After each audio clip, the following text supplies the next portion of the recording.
이제 16강 생물의 진화를 설명을 해줄게. 진화. 그치? 자, 진화라는 게 정말 단순하게 이야기를 하잖아. 그러면 생물의 모습이 점차 변하는 현상을 진화라고 부르거든. 그치? 네, 그런 거에 관련된 이야기를 지금부터 하나씩 할 거야. 자, 우선 첫 번째. 너희가 정말 너무 많이 들었던 내용이 나오거든. 다윈의 진화론이라는 게 있어. 진화론.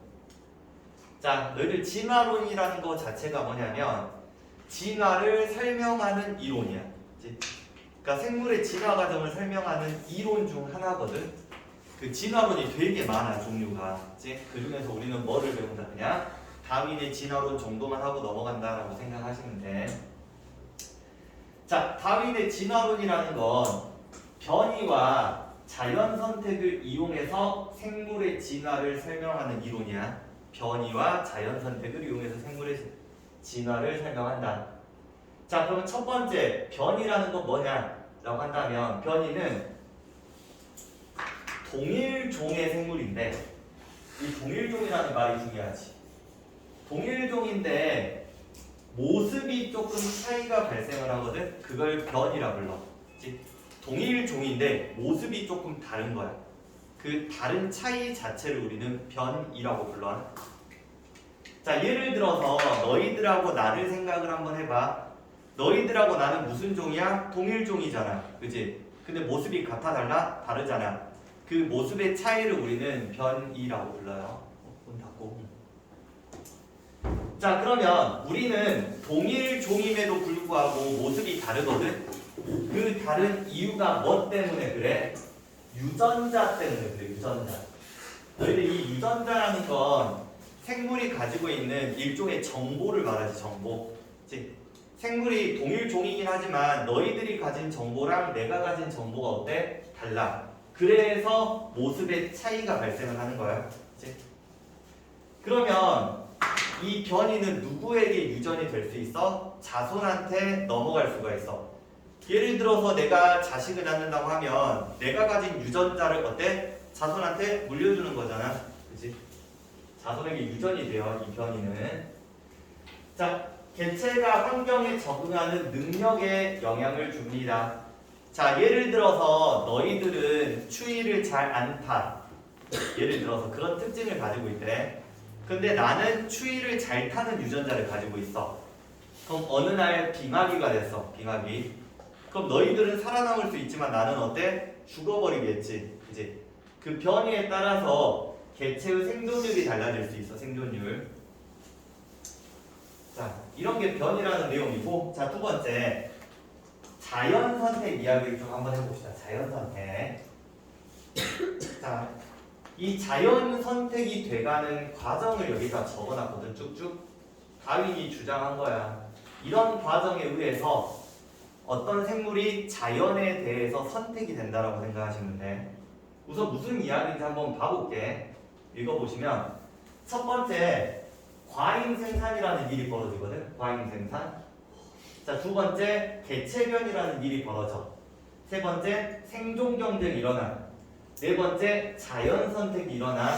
마지막으로 다섯 번째 유전과 진화가 일어납니다. 이게 다윈의 자연 선택 과정이라고 생각하시면 돼.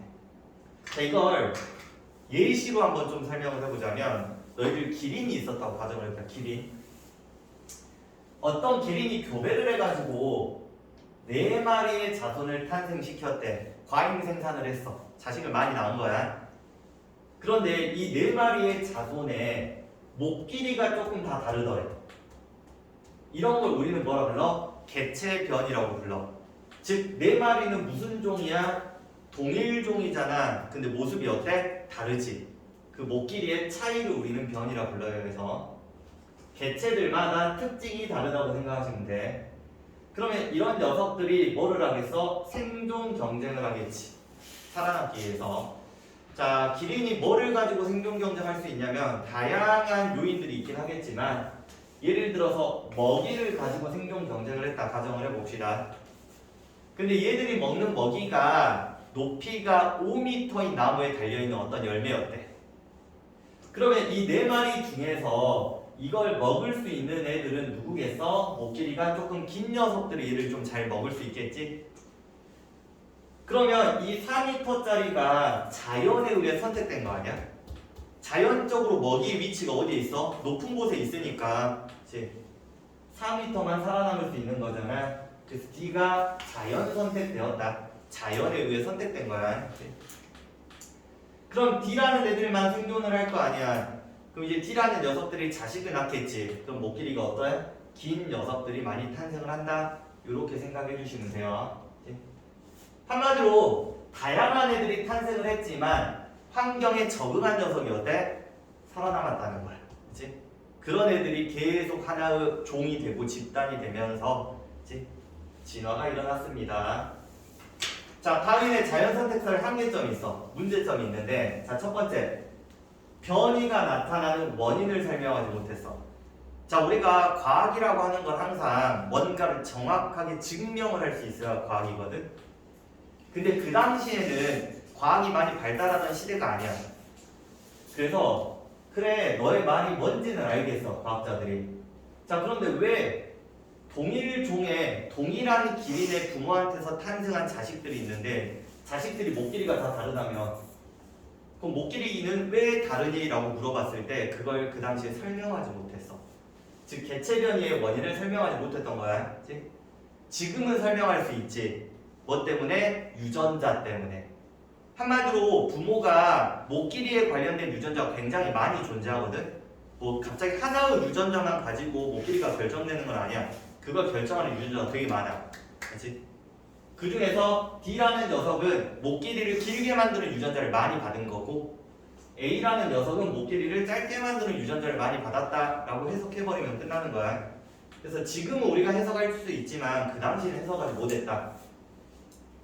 자, 두 번째. 부모의 형질이 자손에게 유전되는 원리를 설명하지 못했다.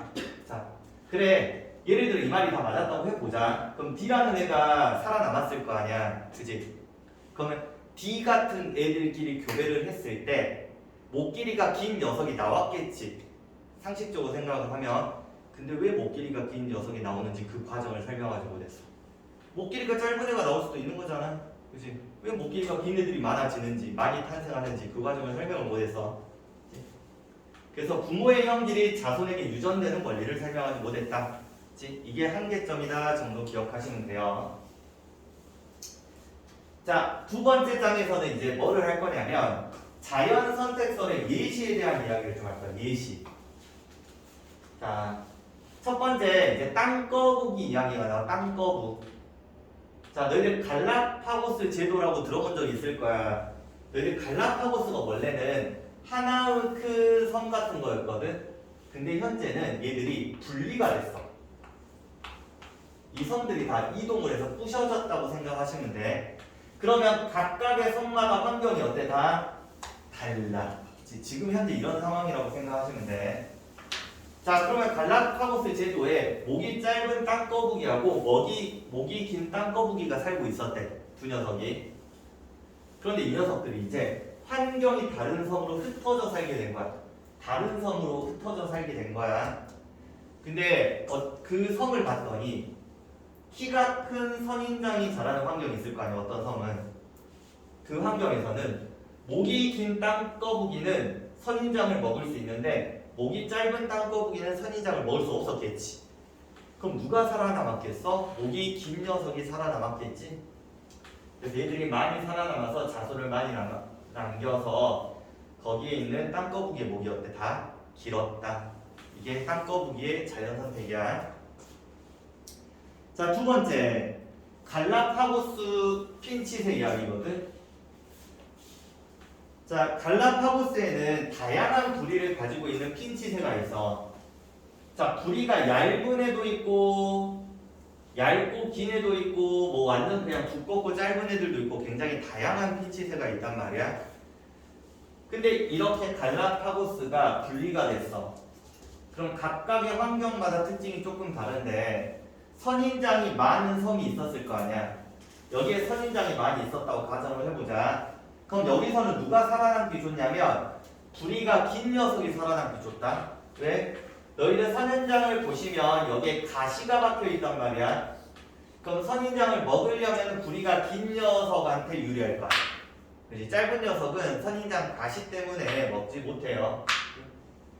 그래서 전반적으로 시간이 좀 지났을 때 여기에는 부리가 긴 새가 많이 생존을 한 거야. 자, 두 번째. 크고 단단한 씨앗이 많은 섬이 있었다고 가정을 한번 해봅시다. 그럼 그 씨앗을 먹으려면 부리가 어떤 애가 좋아? 두꺼운 녀석이 더 좋겠지. 그래서 단단하고 짧은 부리, 두꺼운 부리를 가지고 있는 새가 여기선 생존을 할 수 있다. 이게 핀치새 진화 이야기고, 자 3번으로는 핀치 부리 이야기를 조금만 해볼게.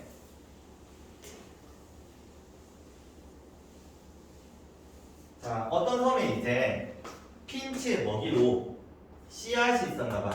씨앗 종자가 있었는데, 그러면 이 씨앗을 먹기 위해서 부리가 어떤 애들이 많았겠어? 조금 두꺼운 애들이 많이 있었을 거야. 근데 이 지역이 어느 날 가뭄이 생겼대. 가뭄. 너희들 이 씨앗이라는 건 자기만의 벽을 만든다. 벽을 만드는 이유가 뭐겠어? 수분이 증발하는 걸 막기 위해서 자기만의 벽을 만들어요. 이렇게 두껍게. 근데 가뭄이 일어났대. 그럼 벽을 어떻게 해야겠어? 더 두껍게 만들어야겠지. 왜? 물을 더욱더 증발하지 못하게 막아줘야 되거든.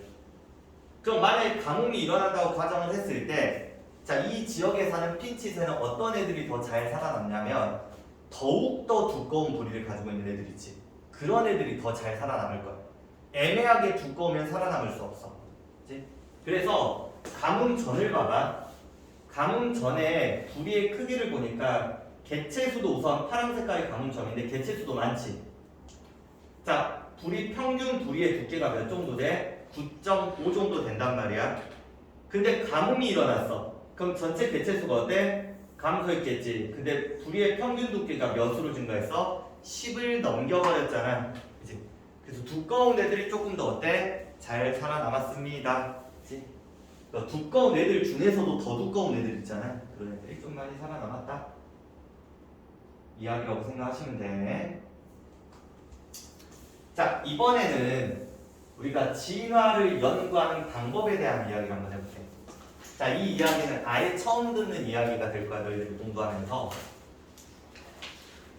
진화를 연구하는 방법으로 우선 첫 번째로 우리가 화석이라는 걸 이용해가지고 진화 과정을 연구를 할 수 있거든. 자, 예를 들어서 설명을 좀 해보자면, 너희들 여기 땅이 있었다고 해보자. 땅. 지층이 있었어. 여기에 다양한 생물 화석들이 이렇게 남아있겠지. 그럼 너희들 여기 아래쪽이 뭐야? 과거고 위쪽이 뭐야? 최근이겠지. 땅은 점차 쌓여가는 거니까 이렇게.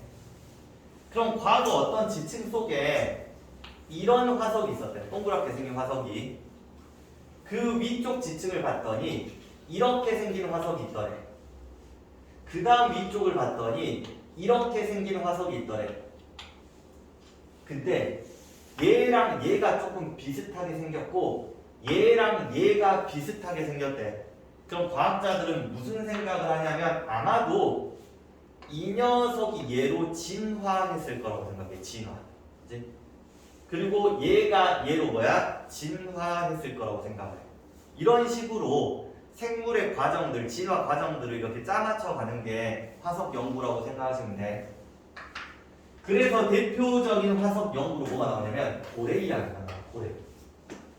너희들 고래는 물속에 사는 포유류거든. 물속에 사는 포유류. 근데 이 거기 현재 고래 그림이잖아. 전으로 가보자. 주주주주주. 전으로 가보니까 다리가 몇 개 달렸어? 4개 달렸지? 그래서 아마도 고래의 조상은 다리가 4개 달린 육상동물이지 않았을까라고 생각을 해. 그러면 그 다음 과정 한번 봐볼게. 다리가 어때? 앞다리, 뒷다리가 짧아지지? 계속 점차 짧아지네. 그래서 현재 앞다리는 뭐가 됐어? 지느러미가 됐어. 지느러미. 앞다리는.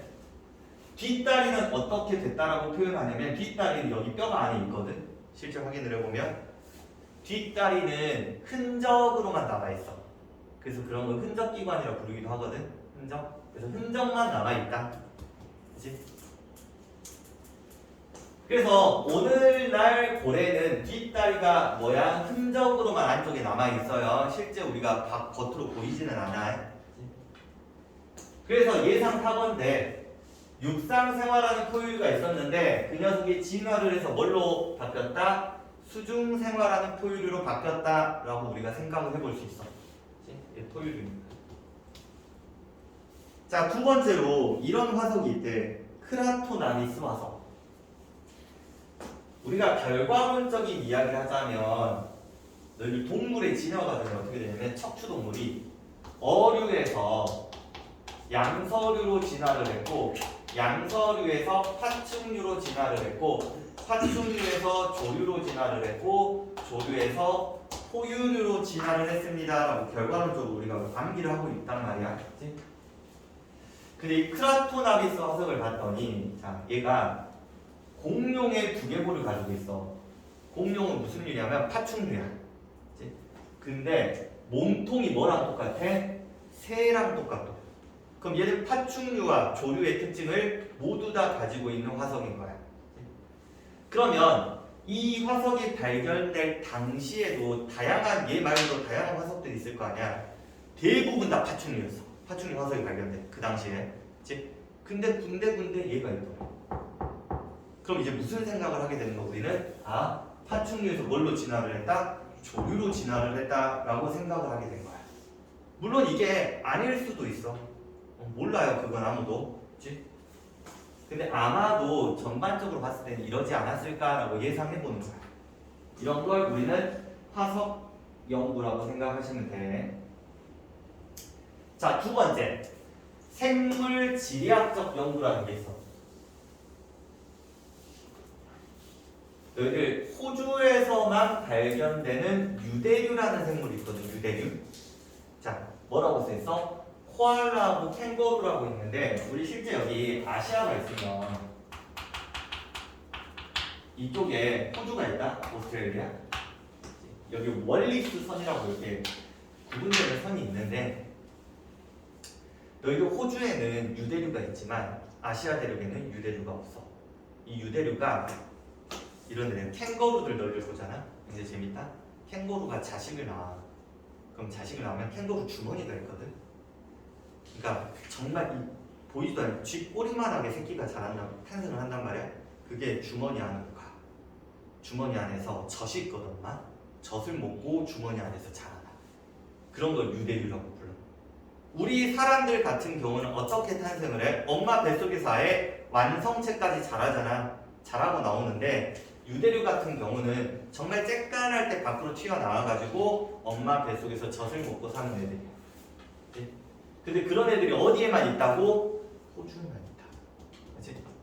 그 말은 즉슨 이런 거야. 아시아나 호주는 지리적으로 어때? 격리돼 있지. 그 환경이 어때? 다르지. 환경이 다르면 동일종으로 진화할 수가 없어. 그치? 그래서 환경이 다르면 서로 다른 녀석으로 진화를 하는 거야. 그치? 아예 갈라져 있기 때문에 동일종이 존재하지 않는다. 뭐 이런 식으로 해석해 주시면 돼요. 갈라파고스 제도의 핀치도 비슷한 이야기잖아. 그치? 하나의 섬이었는데 그게 어때? 갈라졌잖아. 환경이 다른데 적응하면서 살다 보니까 서로 다른 종으로 진화를 했습니다. 그치? 이런 게 생물 지리학적 연구야. 자, 3번. 비교해부학적 연구라는 게 있어. 이건 생물들을 말 그대로 뭐를 해보자? 해부를 해보자는 거야. 해부를 해가지고 뼈의 구조가 비슷한지 전체적인 뭐 안에 내부가 비슷한지 그런 걸 비교해보는 걸 비교해부학적 연구라 불러. 자, 그럼 이때 세 가지 용어가 나오거든. 용어. 첫 번째 상동기관이라는 용어가 나와. 두 번째 상사기관이라는 말이 나와. 세 번째 흔적기관이라는 말이 나오거든. 이 세 가지 용어가 나오잖아. 그러면 비교해부학적 연구다 라고 이렇게 기억만 해주셔도 상관없어. 그치?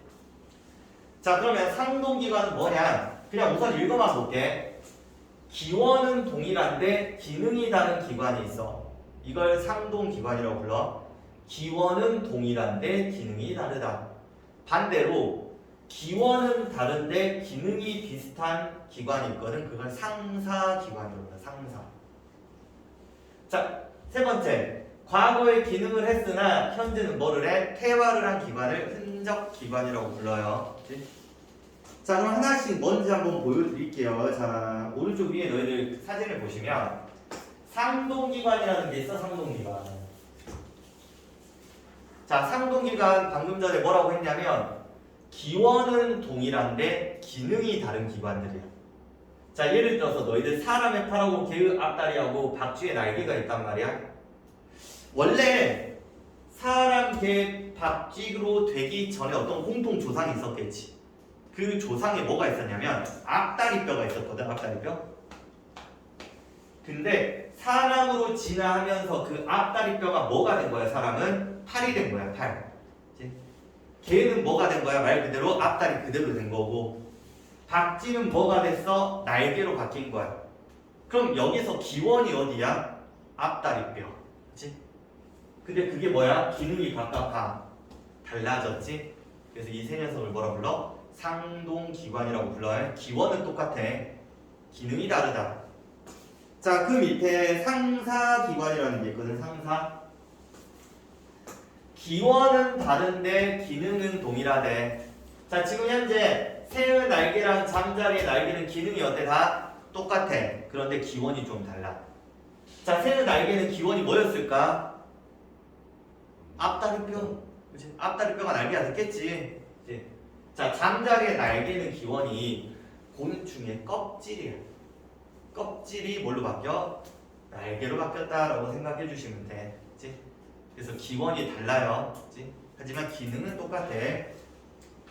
자, 나머지 흔적기관은 예를 들어서 사람으로 한번 생각해 볼까? 사람? 너희들 혹시 꼬리뼈라고 알지? 꼬리뼈, 사람의 꼬리뼈. 꼬리뼈가 흔적기관이야. 그치? 과거에는 기능을 했으나 현재는 퇴화한 기관. 그런데 사실 이 정의를 약간 수정을 해야 될 필요는 분명히 있다라고 보는 부분이 있어. 너희도 꼬리뼈가 아예 기능이 없는 건 아니지 사실.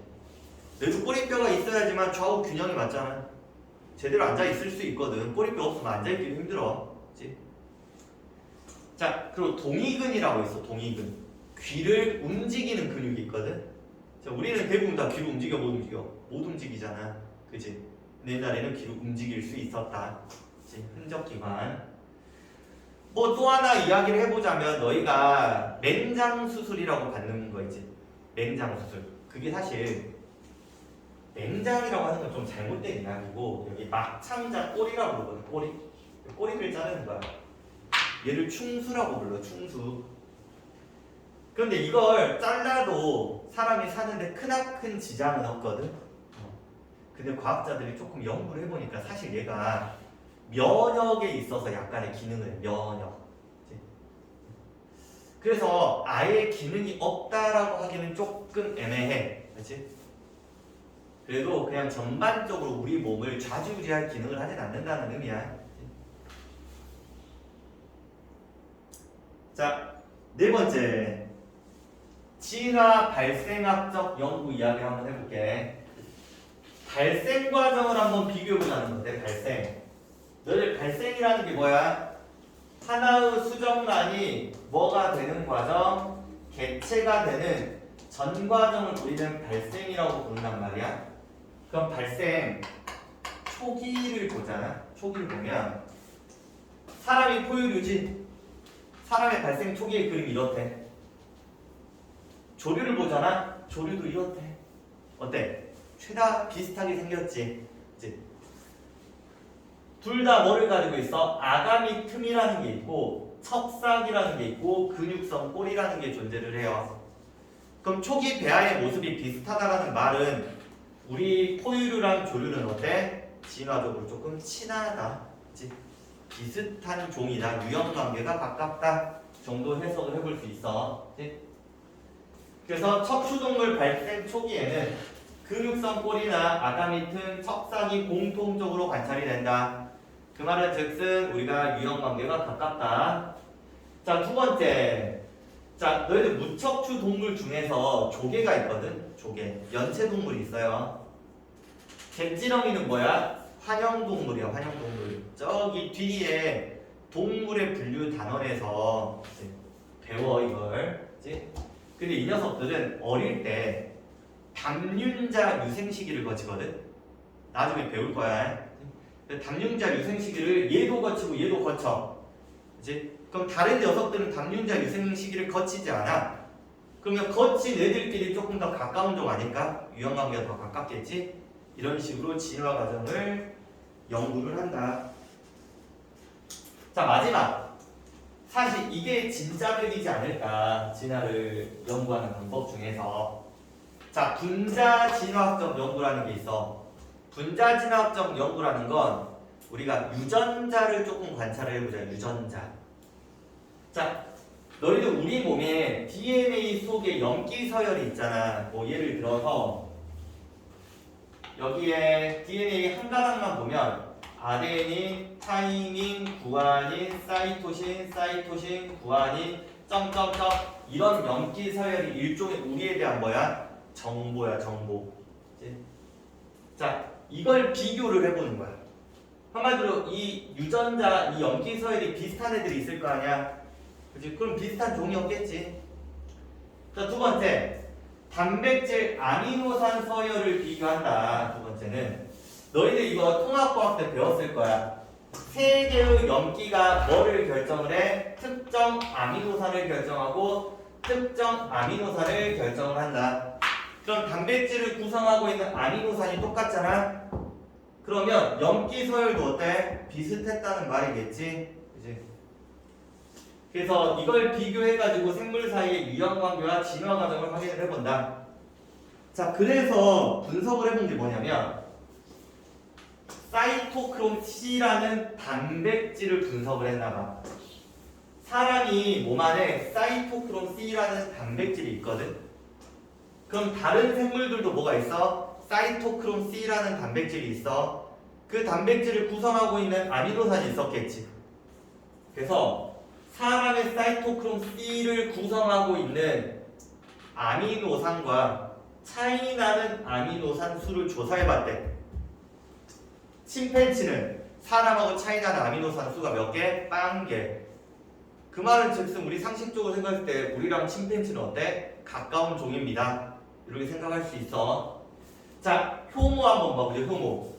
효모는 우리랑 차이 나는 아미노산 개수가 56개로 제일 많지. 그 말은 즉슨 우리랑 조금 다른 종이다. 가깝지 않은 종이다. 라고 생각해 볼 수 있는 거야. 그치? 이런 거 우리는 분자 진화학적 연구라고 표현을 해요. 그치? 자, 그러면 우선은 쉬었다가 그 다음 강 진행을 한번 해볼게.